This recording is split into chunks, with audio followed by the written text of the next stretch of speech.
Thank you for joining us. Great morning to you. This is Perspectives Unlimited on Wells Radio 89.3 FM, your preferred wholesome radio and your state's number one family radio station.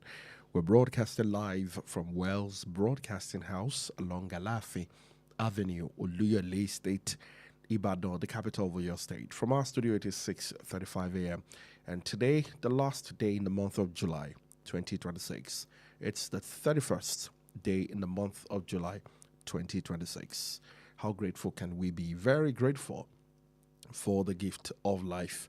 And of course, day after day, and for the daily benefit that God just every hour and seconds definitely load us with. We're grateful for that gift of life that we have. And that again, we continue to say thank you. And so I'm charging you again this morning to take out, it's just about a minute or so, to say thank you for the giver of life. My name is Ayo Emmanuel-Ojo. The program will bring you top stories making the rounds on our dailies in Nigeria. It's called Perspectives Unlimited, where you can share your thought. And of course, it's totally unlimited. 1 second, you view it from this direction, and the other, you think it's another one. Don't worry. It's about you, it's about Nigeria, it's about building our nation together. You're welcome to the program. This morning we have top stories from The Punch and also This Day. We will be right back. Let's begin the show. On page 7 of The Punch, Army probes leaked DSS memo warning of Adamawa, Borno State attack. Osun 2026, Adeleke Oyebanji signed peace pact as INEC wants troublemakers. On page 2, which is the major story this morning on The Punch, Oyo abduction, why we tracked arrested kidnappers' families, says President Tinubu. There are 3 riders to the story. The first one says abductors wanted us to release their detained members, pay ransom, says the president. We were prepared to finish with terrorist families. Militant from Mali, Burkina Faso, Niger fueling Nigeria's insecurity, says President Tinubu.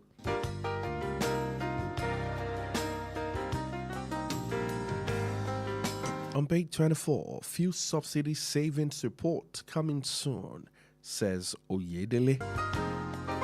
And on page 20, finally, drug trafficking in Africa jumps 6-fold in 6 years, says Africa.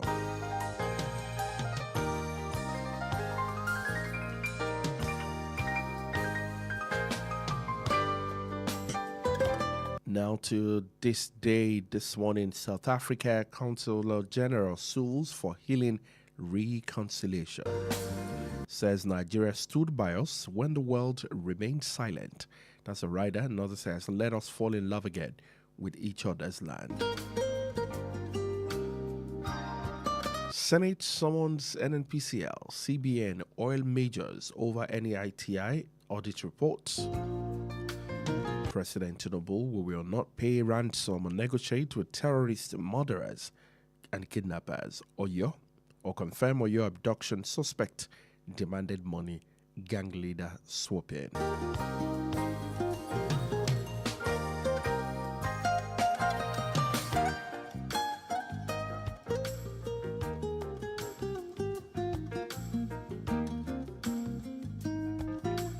Now to the Vanguard. Menace of open defecation, Nigeria's silent sanitation emergency. Federal government, labor clash over use of fuel subsidy removal savings. We won't bow to intimidation, says Demola Adeleke. And finally, insecurity, United States intervention in Nigeria questionable, Tuko Baba, ACF spokesperson, says.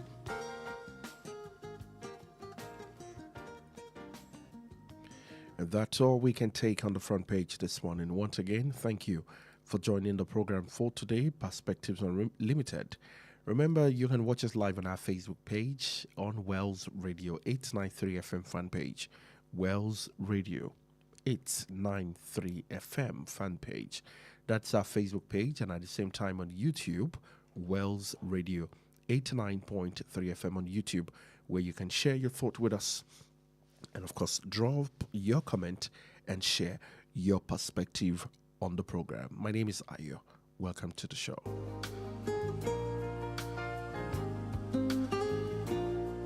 We didn't know Orire was going to happen. You know, I've seen people criticize us and say, oh, where's the aircraft? Now they require it at Orire. But we planned for the aircraft, you know, for us to be able to cover as much within the shortest possible time of the landmass in Oyo State. I'm glad that now it's here, and I believe we will always do what is right. My message to the people of Oyo State is their government will always be there to serve them. Yeah, we're hitting the ground running. You can see they were flown by Air Force pilots. We have negotiated an MOU with Nigerian Air Force, and we should be working this together. We refused to negotiate for ransom, negotiate. These criminals wanted us to release from detention members of their criminal gangs that were already arrested. That was one of their conditions, outside of the money they're looking for. And we said, no deal. We are not going to negotiate with criminals. They committed murder, and we were ready to finish with their families and members of their own communities. You will have seen we will give in a geographical and numerical answer to the challenges. We refuse to pay ransom. We have the geography of the forest.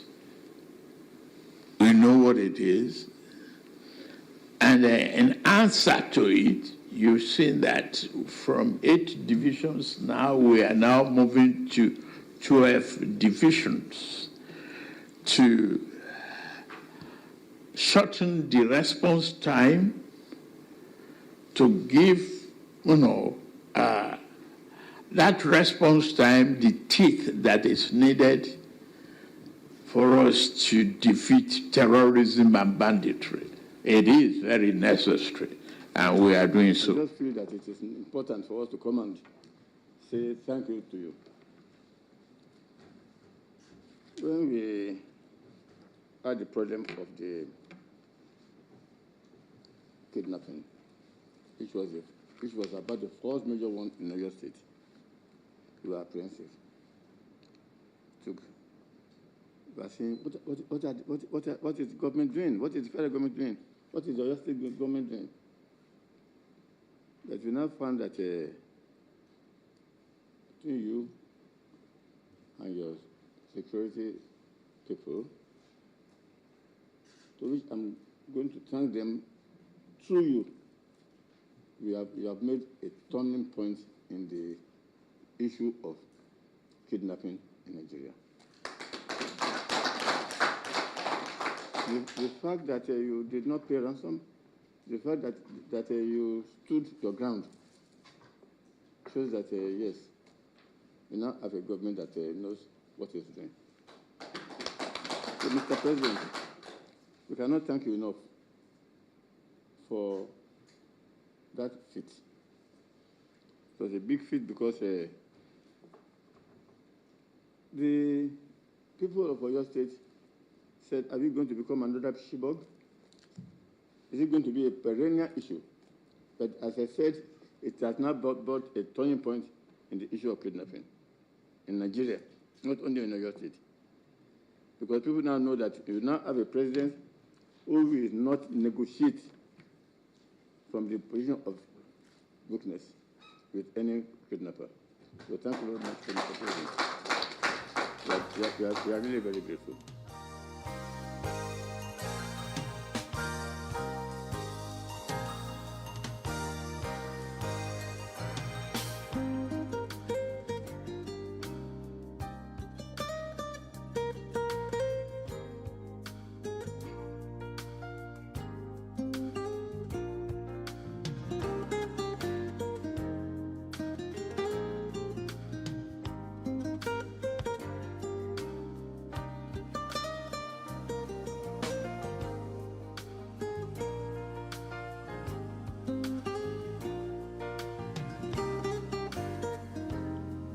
Well, we're very grateful. Thank you, and thank you for listening to the show this morning. Perspectives Unlimited. We're about to begin the show this morning. Mr. Olale Konsoni joins me in the studio today. Very good morning, and we're grateful for coming. I am also grateful for staying with. Good morning to you, Chief. Let's start with being grateful.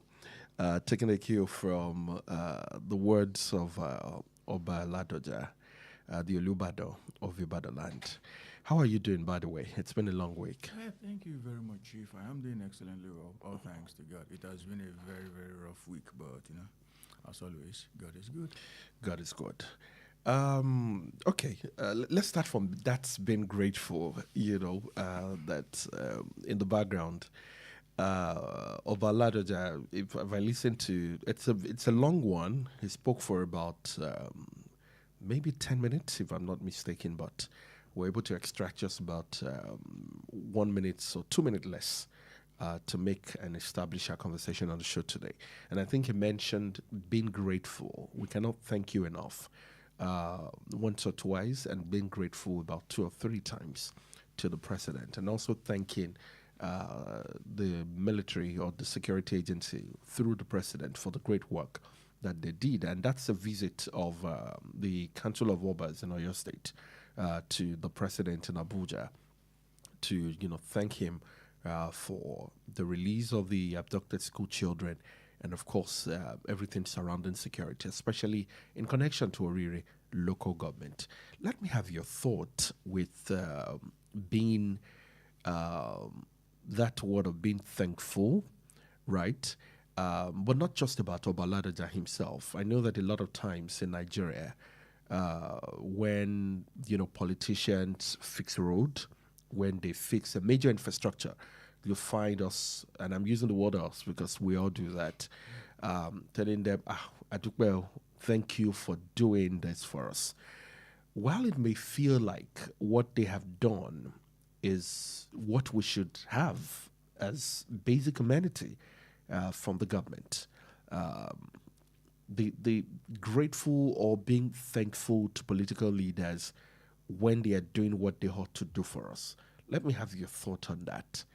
We do that a lot around here. I'd like to know if that's the case in other climes, or it's peculiar to Nigeria, West Africa, or maybe Africa generally. Thank you very much, Chief. Are you actually interested in listening to the honest truth? I mean, that's why we're here. It's Perspectives Unlimited. Thank you very much. And I'm sure that our listeners, whether they agree or disagree with you, that is they will put in their own That is thought. actually one of the reasons why Nigeria, albeit Africa, is underdeveloped. You come in contact with people who actually started with the responsibility of making lives easy for you. It's most apparent that they are doing an appalling job. And instead of saying it to their respective faces, you still go to say, oh, we are grateful. Mungude, Dalu, Eshi. For doing what exactly? I mean, I wouldn't say I was disappointed in the Oba when he said that yesterday, because I know two of them are very, very good buddies. And the two of them, I'm not a fan of those two, I should say, because they appear to know how to make the people believe that they are working for them, that they are doing something supernatural, when in reality it's all stunts and all of that. The primary duty of the federal government is the safety of lives and properties. That is the most basic function of the federal government. Immediately after that, like almost back to back, is that of economic prosperity.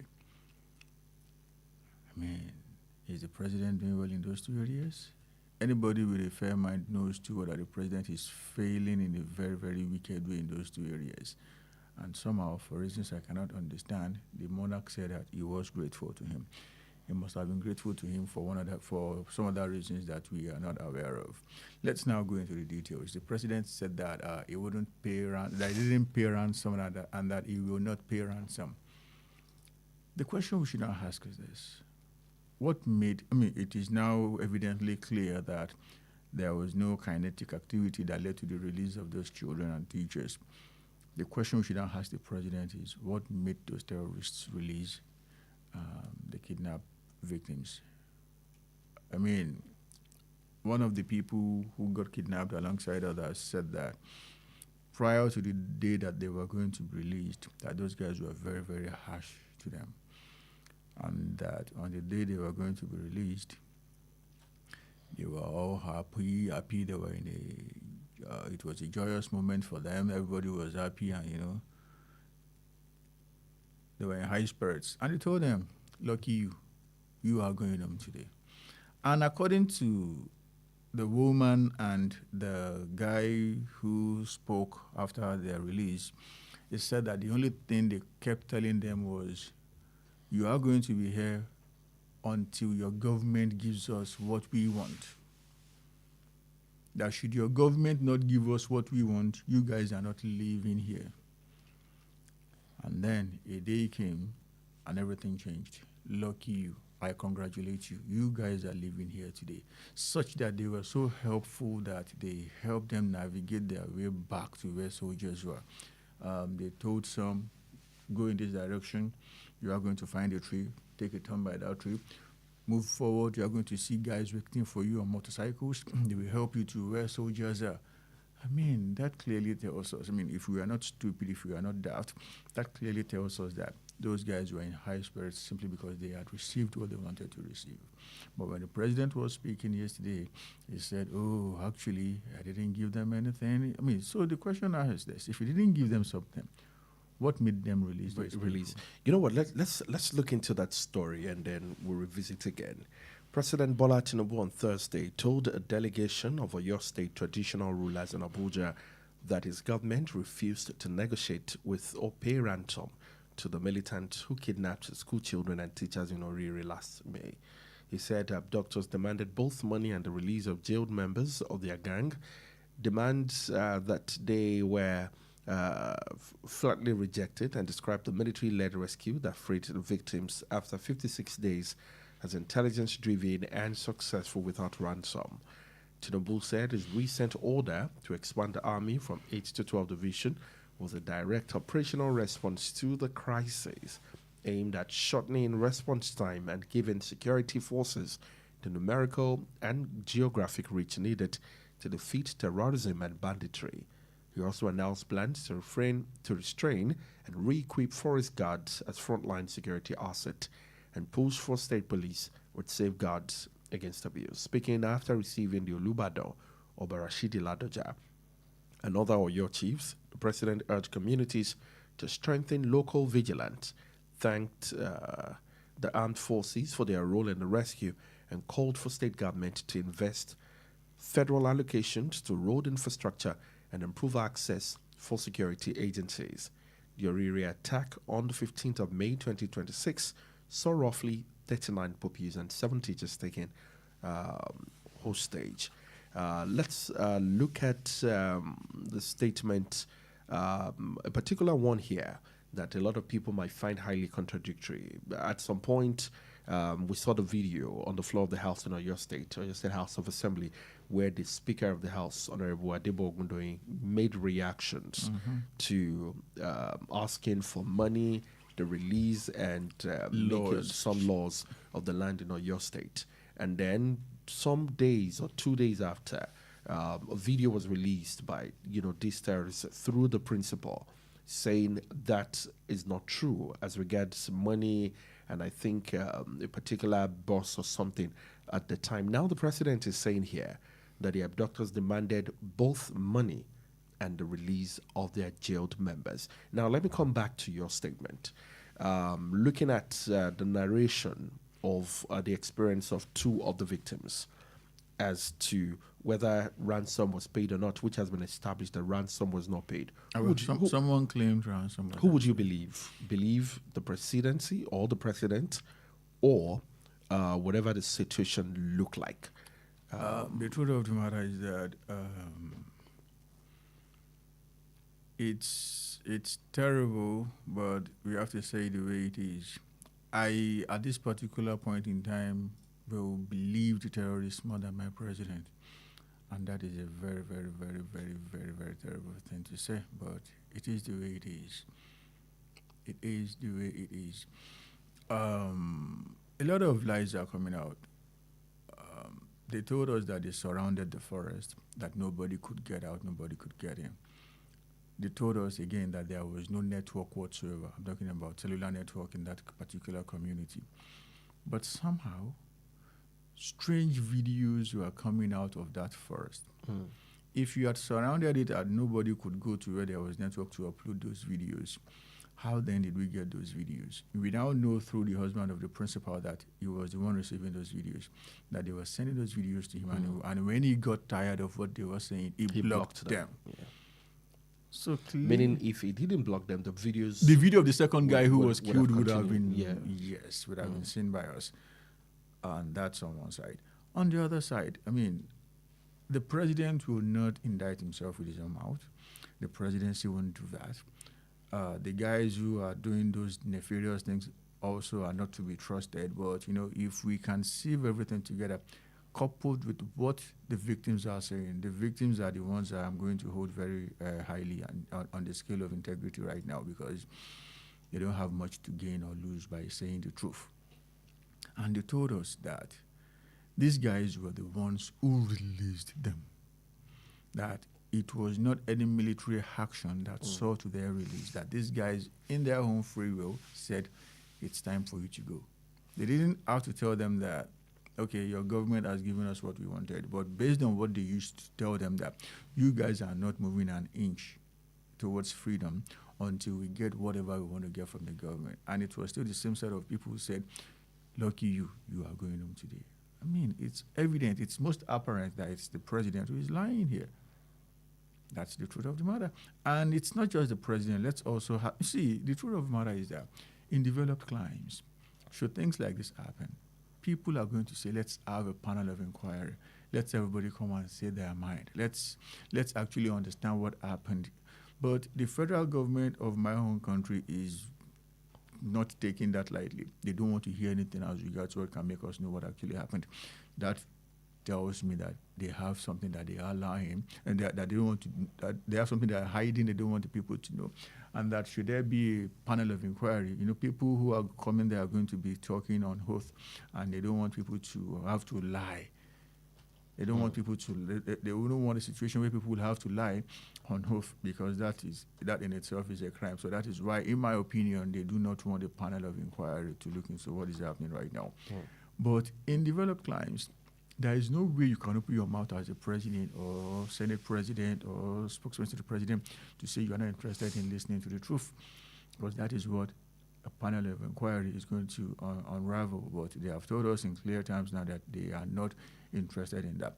It clearly tells us that they are hiding something, and they want to say that and hidden from us for the rest of time.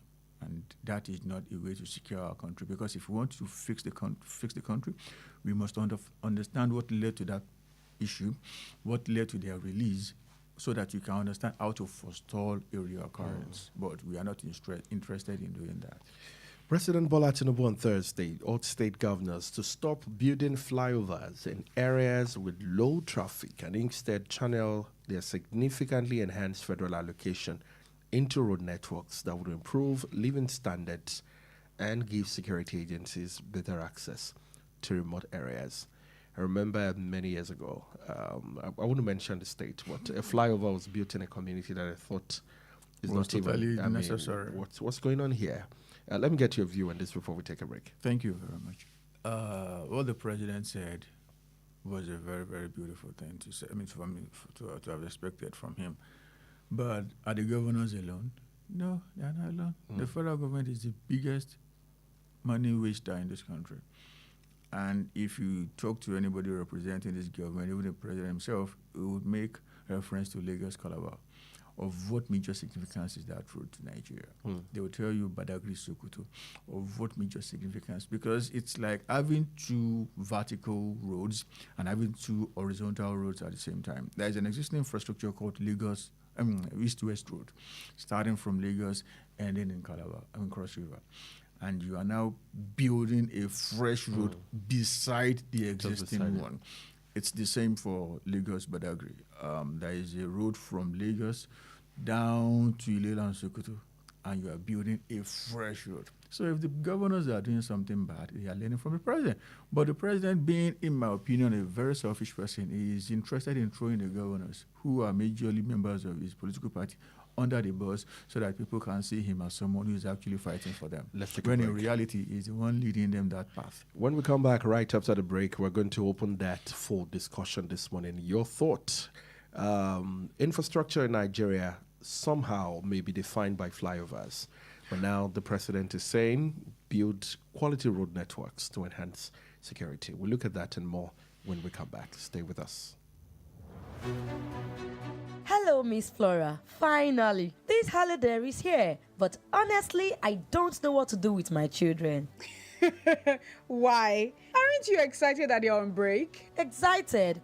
One talks from morning till evening without control, and the other one can barely introduce himself. I'm worried about both of them. Now you see the work that we teachers put in. But then, I have a perfect solution for you. Why not enroll them into the Wells Radio Media Academy Summer School 2026? Media Academy for children? Absolutely. They'll learn public speaking, broadcasting, confidence, communication, and so much more. Matter of fact, I'm enrolling too. I want to sharpen my public speaking skills before the new school term. Really? Then we are definitely coming.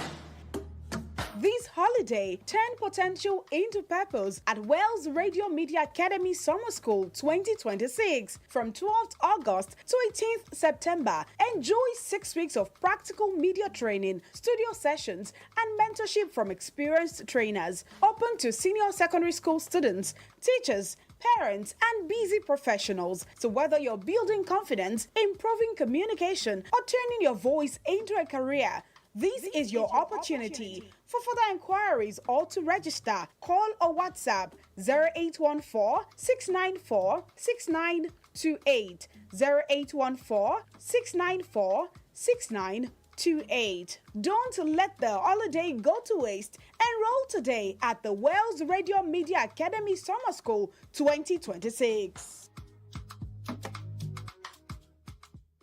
The Financial Services Regulation Coordinating Committee, FSRCC, in collaboration with the National Broadcasting Commission, NBC, wishes to draw the attention of the public to the activities of illegal financial operators, IFOs, which threaten public trust and the stability of the Nigerian financial system.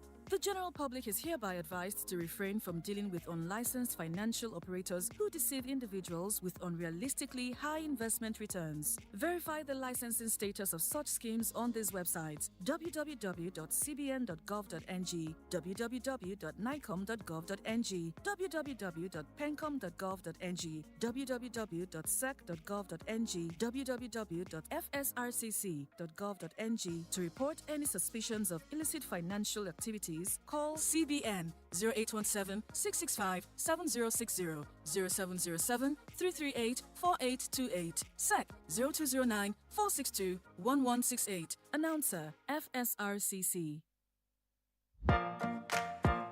Welcome to Junior's International School, Ibadan, where academic excellence thrives in an atmosphere of love, care, and safety. With a team of experienced and dedicated educators who inspire young minds in a stimulating environment that nurtures learning, creativity, character, and confidence. Our rich and dynamic curriculum prepares pupils for outstanding success in both local and international examinations, opening doors to limitless opportunities and a bright future anywhere in the world. At Junior's International School, we go beyond academics. We identify and nurture every child's unique potential, raising globally minded leaders guided by strong moral values and godly principles. Join us in shaping tomorrow's leaders today. Admission test into pre-nursery to year 5 holds on Tuesday, 4th August 2026. Venue: Junior's International School, Alafin Avenue, Uluyole Estate, Ibadan. Time: 9 a.m. Admission forms are available online at www.juniorsinternationalschool.com/admissions or at the school premises. Junior's International School, Center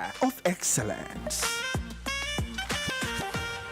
89.3 FM, your preferred wholesome radio.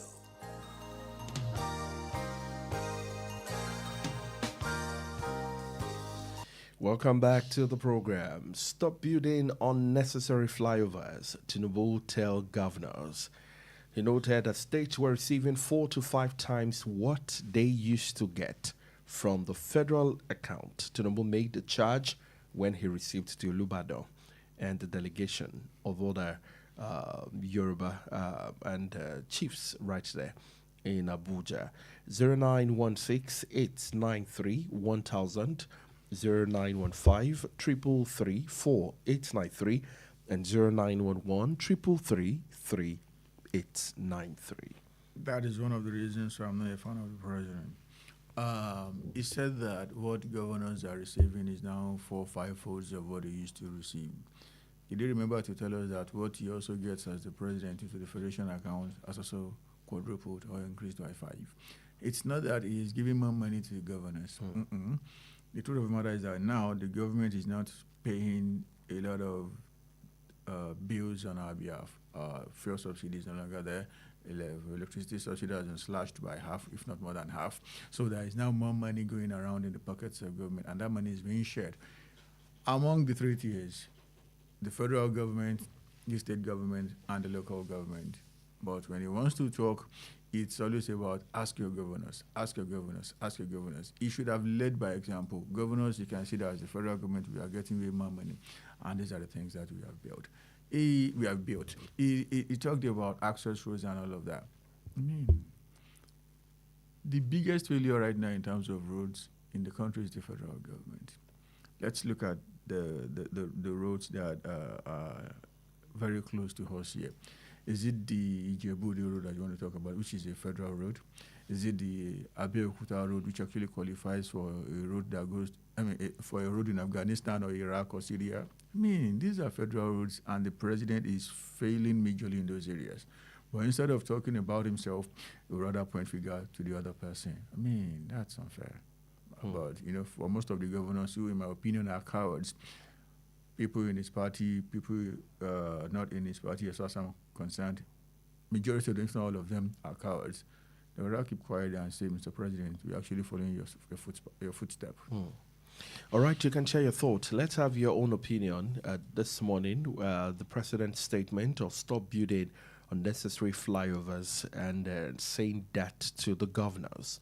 Do you agree with our analysts? Let's have your own perspective this morning on the show. Moving away from that, fuel subsidy savings report coming soon. Would you like to read that report? Yeah, I would want to read it, despite the fact that I know that it's going to have a lot of lies in it. Do you want to read out? Yes, let's take the details. The federal government has pledged to publish a detailed account of how savings from the removal of fuel and foreign exchange subsidies have been utilized. Amid growing public concerns over the impact of the reforms and persistent questions about where the funds have been spent, the Minister of Finance and Coordinating Minister of the Economy, Taiwo Yedele, made the pledge on Thursday at the ongoing 7th Africa Emerging Market Forum in Abuja, where responding to concerns raised by the World Bank Group Chief Economist and Senior Vice President for Economic Development, Indemit Gill, who said many Nigerians remained unconvinced that the gains from the reforms are translated into better living conditions. Gill noted that while the government had increased revenues, reduced subsidies, and narrowed the fiscal deficit, it is not clear to the people whether savings and the additional resources have been spent, urging the minister to explain how the reforms had improved the lives of Nigerians. He also said the central bank had done a superb job in reducing inflation from about 30% to 15%, but stressed that further progress would require stronger fiscal support from the government. Responding, also, Yedele acknowledged his questions over subsidy savings were justified and assured Nigerians that detailed breakdown would be released within this. At the time studying economics, say at secondary level, and you conveniently make your grades, you never understand how impossible the papers and the books, they will look so good in black and white, but may not translate to, human existence. Is that the case with the Nigerian system? I would like to. Hello, good morning. Good morning. Yes, good morning to you. Hello, good morning. Good morning. Can you hear us? These are the questions. Thank you, Aderunke. Good morning. Yeah. Concerning Governor Shimakinde purchase of the aircraft, so it's good to know that what the governor said to do, he has done it. But I just want to say that whatever means that they purchase the aircraft surveillance for, it should be used for. It should not be abandoned, at least to tackle the insecurity we are facing in the country. Thank you very much. Thank you, Aderunke. I mean, I'm sure that it can be used as private jets. That I'm very sure. It's very small. It can do that so kind of job. hopefully it's going to do the work that it should do. So let's now go to what Oyedele said. Let's start from the area of inflation. He said that the central bank has done a wonderful job in taming inflation. I mean, that tells you that the guy is lying to his teeth, because everybody knows in the country right now that inflation is a very, very big issue. He now said something. He said that for fuel subsidy savings that they have spent a lot of that money on student loans, I mean, essentially no fund. But guess what? The guy was lying again. Because when the president created Neo Fund, he said that they were going to begin getting their funding from proceeds of assets seized by the EFCC. And yes, the EFCC moved money from its own accounts to that of Neo Fund. So we know too well that Neo Fund financing is not coming from fuel subsidy savings. Rather, it is coming from what some thieves stole that the federal government seized. That again. And number three, he said that the federal government has expended a lot when it comes to fuel subsidy savings on civil servants, that they have paid them a lot in terms of salary, in terms of allowances, in terms of arrears and all of that. Guess what? The federal government is massively owing arrears. I'm saying this specifically because I know people, a lot of people who work for the federal government, and they are saying that they are being owed. They are being owed their arrears. That's number one. Number two, allowances are as good as non-existent right now. They are not coming. And for salaries, I should tell you that the NLC at some point specifically accused the federal government of reducing salaries. For the guys who are on level 1, 2, 3, 4, 5, who don't really collect something tangible, something much, they jacked it up to at least 70K. With deductions, less than 70K, but at least on paper, 70K, while slashing the salaries and emoluments of people who are at the top. I mean, it's like you are robbing Peter to pay Paul. You are deducting money from the salaries of the guys at the top, using it to augment the salary of the guys at the lower level of the ladder. It clearly shows that nothing is coming from anywhere, especially for subsidy savings. It's like collecting money, removing money from the pockets of some civil servants, putting it in the pockets of some other civil servants. So how exactly is the government now saying that, we have been spending so much on them? It clearly shows that these guys are just a bunch of liars. And he said that, there's going to be a comprehensive report. Yeah. So why not now? Subsidy is gone was said over 3 years ago. And there is no way you can remove a penny from the... Okay. Maybe the idea of doing a report just happened at that point. You need to put it together. Hello, good morning. I'm calling from Odeja. Good morning, Miriam. Thank you for calling. Thank you. See, to be honest, building unnecessary flyovers, to me, it's also a waste of resources. And governors across the should please look for sustainable ways to develop their state. And also to Mr. President, I urge him to stop borrowing for consumption, because so far we have not seen any meaningful projects to show for it. Thank you. Miriam, you don't like flyovers, don't you? The waste of resources. We have so many things that can be looked into to promote the state. All right. Thank you. Thank you so much, Miriam. I mean, this flyover is why some people love to go to Lagos. At least just to see as many flyovers as possible. They're so good to see.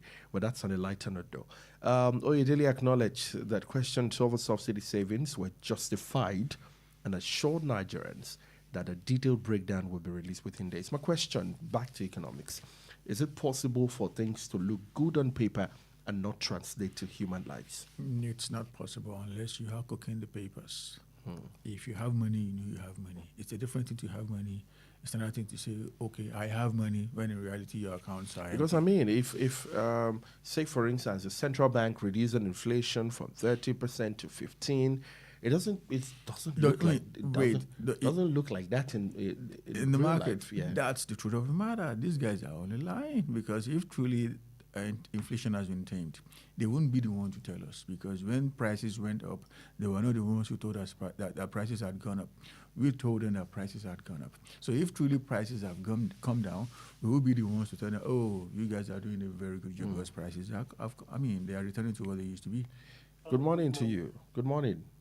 Yeah, George, calling you from Ogo. Thank you, Mr. George.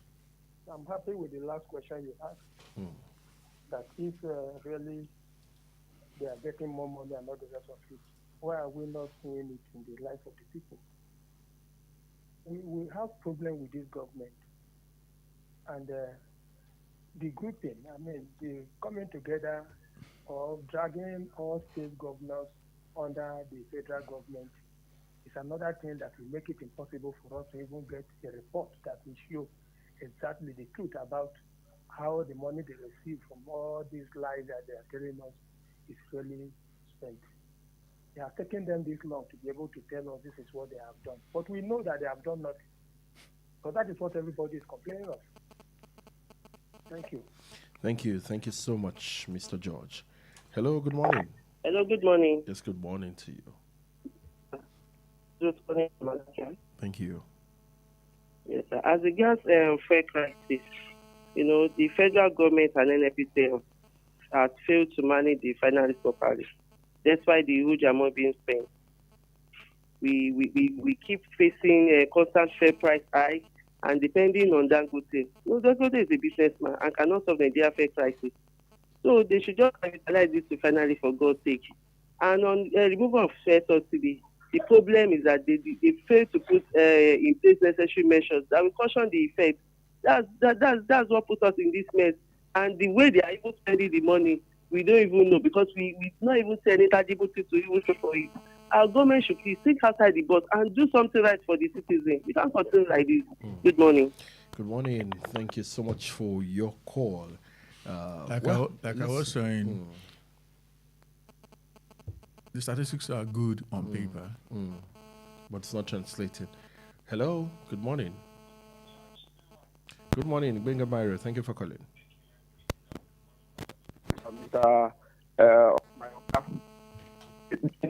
On the issue of the flyover, can you hear me? Absolutely, loud and clear. Yeah, on the issue of the flyover, I want to ask, flyover is not really the problem. It's not really what we want.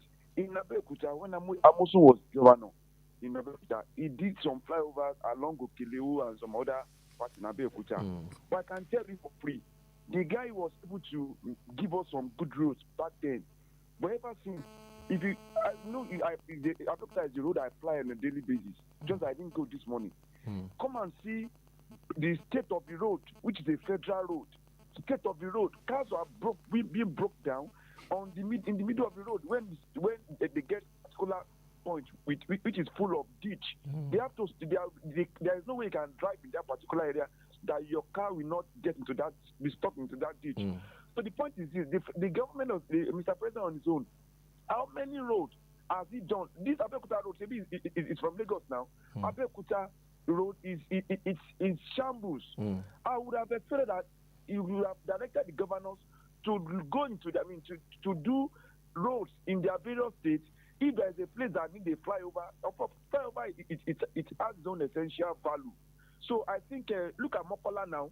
Look, there's a flyover in Mokola, which is highly essential to motorists. Right. So I think I want to also call on Mr. President as well come and do some of the roads in Southwest here, so that we can remember him by the time he leaves the office. Thank you very much and have a nice day. Thank you so much, Benga Myro. As Benga Myro's statement was going on, I remember there's a particular bridge in Ogun State. It's called Bridge of Confusion. I've forgotten the area now in Abeokuta. And I think that bridge is absolutely a waste of resources, in my opinion. It has different channels. I'm sure Benga Is it the was one after conference with her? I can't even remember now. There's a particular name. I can't remember the I name was of the in area. Abeokuta not too It's long called ago. Bridge of Confusion. It's a pedestrian bridge. It's a Okay. pedestrian Okay, bridge, no, and no. it's you just see it's clustered all over the place. I need to know where. It looks very beautiful, and I know a few people that will tell you, you know what, if you want to have a sono, Okay, just use that. just use, because it's different channels. It looks very beautiful, but whenever I go to Abeokuta, I hardly see anybody use that pedestrian bridge. Number one, because the traffic, the pedestrian traffic in that area is not as much to warrant something like that.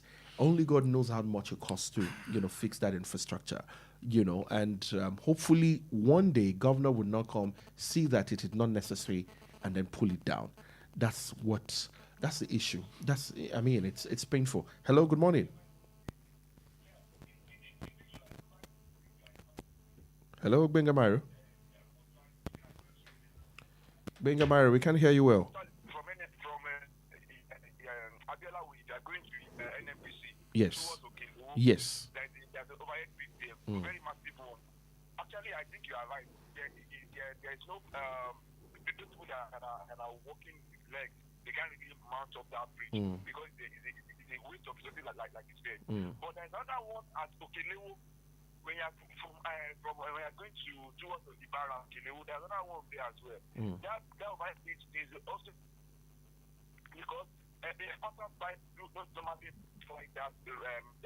But one thing about this bridge is that when some of our governors do the bridge, when they construct it, oh my Benga, please do call us back. The line, we lost your call right there. Please do call us back. Well, the president is right, but just like Mr. Sonny said here, we need to balance it too. It's the federal government is not a saint. They also need to fix up, so that on both sides we can tell a very good story. It is well. Let's talk about security. The Army probes leaked DSS memo warning of Adamawa and Borno attack. There's another story here that I think our listeners will find very interesting. This morning, trying to dig out that story. Budget 2026, government agencies vote $400 billion naira for mosque, places, and halls. Which one would you like to take? I would like to take the two. Let's try as much as possible. So let's start with the Army. Army, okay. Yes, let's start with the Army. The Nigerian Army has commenced an investigation into the leakage of a classified Department of State Services Intelligence report warning of a planned attack by suspected Boko Haram insurgent in some part of Adamawa and Borno. Hello, good morning. Yeah, good morning, West Radio. Good morning, Mr. Salami. How are you today? Fine, thank you, Mr. Ayo. God bless you, sir. Honorable Sonny, good morning. Morning, sir. Yes, sir. Yes, sir. Welcome, sir. Yes, you see, for me, before it's too late, I think maybe somebody close to President Tinubu should actually advise immediately before it begins to embarrass even the president himself. Because, yes, tell me, what is the proportion of the NERS fund, student loan, that is claiming now that is where the first of the removal saving has gone to, and a couple of other minute things is claiming that has got the entire, first subsidy removal saving. I mean, it's appalling. And that's why I said that the other day he went to the Senate and he was saying that Nigeria, President is not borrowing, no, that it's as a result of the Naira devaluation that has hiked the current external borrowing rate of figures. I mean, these are things that ordinary people can see on the road. And quickly, on President Tinubu calling on the president, on state governors to start building bridges. I think to some extent it's right there. What he's trying to say here, for me, I think Mr. President is talking in parables that governors should invest more in people-oriented programs and not building bridges. Some of the bridges that are not even of much value. to people, like even airports and what have you. So that state governors should invest more in people-oriented programs. I think that's what Mr. President is trying to say. That's just it. Thank you. Good morning, sir. Thank Have a you. nice weekend. Thank you so much, Mr. Salami. I remember the governor of Anambra State right now, Chukwuma Soludo, building another airport in the state. And, you know, this particular new one is said to be... When there is one already. When there is one, this one is said to be, or allegedly, to be in his own local government now. And then the current one in the local government of Willie Obiano. And so it feels like every governor might just be coming into the state and creating a new an airport in their local government. In their local government. And it's like that also in Osun State. Before this particular administration in Osun State came on board, they were building an airport at Ido-Osun, and now they have taken it to Ede, which is the local government of the governor. It tells you these guys are sticking the head. That's just what doesn't matter. Is it all states that need such facility? As far as I'm concerned, Osun, Ekiti, those two states don't need an let's airport. Let's talk about this security matter very quickly. So the truth of the matter is this. Yes, I'm not pleased that such a memo got leaked, but something is even getting me hungrier than the fact that it got leaked. And it's the fact that Boko Haram members are now they're now planning to attack those two states simply because the arrangement, the behind-the-camera arrangement between Boko Haram and the state and the governments of those two states has broken down. So apparently, maybe they were giving them money before to say, "Oh, don't attack us. Collect money, take whatever you want to take. Just don't embarrass us by attacking us." And then that agreement is no longer in place, and the guys, the terrorists, are about unleashing mayhem and terror. I don't know if the governors are going to renew it, but if that is the case, you are empowering these guys for the future, because what they are collecting from you will not be spent on something meaningful. They use it to buy arms and ammunition. And one day, maybe today, maybe tomorrow, they are going to use those weapons and ammunition. That is it. Let's look at the 400 billion naira. The 400 billion naira is, in fact, it's something I don't even know how to explain. It's majorly not from the federal, not from the executive side. It's actually a legislative brand of madness. Federal lawmakers are going to insert this thing into the budgets of some very, very key agencies. And when they go home, they will tell you, "Oh, I have done a lot. I renovated our mosque. I renovated our church. I built our community hall." I mean, nothing whatsoever concerns the federal government with that. I was listening to someone yesterday who was praising a senator, a serving senator who wants to become a governor in a neighboring state. And he said, the reason why I love that guy is because he does a lot of empowerment. Shut up. Is it with his money? With money belonging to everybody. This guy will donate hair dryers, grinding machines, and all of that. And you are saying that is the reason why you love him. That is the reason why you should hate him. But for reasons other than what common sense can explain, that is the reason why Nigerians are loving people who are enslaving them. That's all we can take this morning. I don't think we should go beyond this. It is well with our nation, Nigeria. The stories can be very overwhelming, and sometimes you try to ask yourself, what direction is this going entirely? But hey, the election is counting down. Aside from getting your PVCs, I would also encourage that we make the best decision with the PVCs. It's not just about getting the PVCs. Yes, we've been screaming and shouting, go get it. Do your registration when you need to do that and pick it up at the necessary time. However, how about a PVC that is also not well used?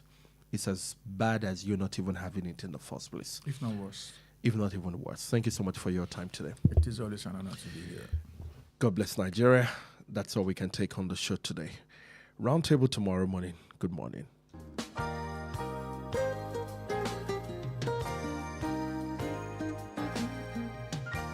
Please listen to this important information. The views expressed by the interviewee in this program are their own and do not necessarily reflect the views or opinions of Wells Radio 89.3 FM or its affiliated entities. Wells Radio 89.3 FM is committed to providing a platform for diverse perspectives and opinions, and the views expressed by guests on our programs are their personal viewpoints. Wells Radio 89.3 FM does not endorse or take responsibility for the content or opinions expressed by individual interviewees and callers. Thank you.